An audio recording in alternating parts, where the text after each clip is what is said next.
Hi friends అందరికి. ఇగో బావ అయితే ఇప్పుడు వచ్చిండు అన్నం తినడానికి. ఎన్ని బస్తాలు పత్తి తీసిరు బావా? మేమైతే 4 తీసినాం. 4? ఎంతమంది? 13 మంది.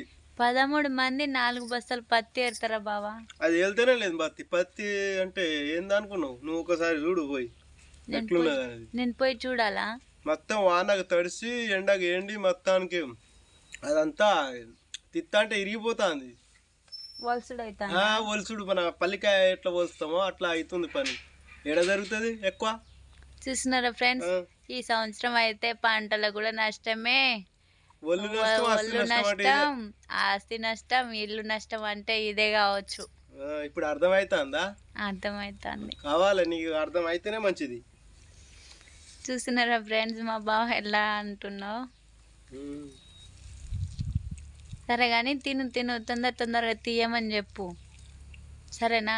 పాపం వాళ్ళు ఏం చేస్తారే, వాళ్ళు ఇప్పుడే తినడానికి కూర్చున్నారు. ఇప్పుడే కూర్చున్నారా? వాళ్ళు కూర్చున్నారు, నేను కూర్చున్నా. సరే అందరికి బాయ్ ఫ్రెండ్స్. ప్లీజ్ లైక్ చేసి అయితే సబ్స్క్రైబ్ చేసుకోండి, సపోర్ట్ చేయండి ఫ్రెండ్స్.